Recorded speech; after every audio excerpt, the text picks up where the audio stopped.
ఆంధ్రప్రదేశ్ ప్రభుత్వం senior IAS అధికారులకు స్థానచలనం కలిగించింది. పదోన్నతులతో కొందరు అధికారులకు అదనపు బాధ్యతలను అప్పగించింది. కొందరు ఐఏఎస్ అధికారులకు స్థానచలనం కలిగించింది. మరికొందరికి అదే విభాగంలో ఉంచి కార్యదర్శి హోదా కల్పించింది.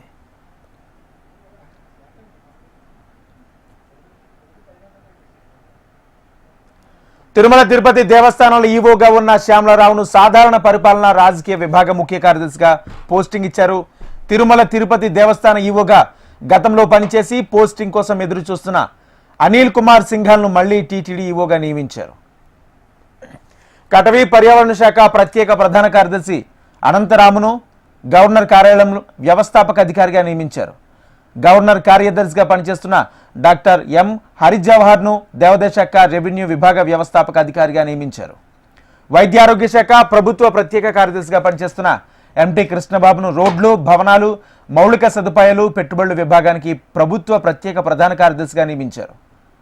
రోడ్లు, భవనాల శాఖ ప్రభుత్వ ప్రధాన కార్యదర్శిగా పనిచేస్తున్న కాంతిలాల్ దండేను పర్యావరణ, అటవీ శాఖ ప్రభుత్వ ప్రధాన కార్యదర్శిగా పోస్టింగ్ ఇచ్చారు. మైనార్టీ సంక్షేమ శాఖ కమిషనర్గా పనిచేస్తున్న శ్రీధర్కు అదే విభాగానికి కార్యదర్శి హోదా కల్పించారు.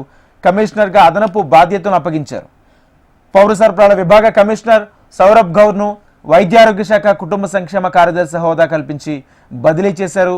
పరిశ్రమలు, గనుల శాఖ కార్యదర్శిగా ఉన్న ప్రవీణ్ కుమార్ను ఢిల్లీలో ఉన్న ఏపీ భవన్ రెసిడెంట్ కమిషనర్గా బాధ్యతలు అప్పగిస్తూ బదిలీ చేశారు.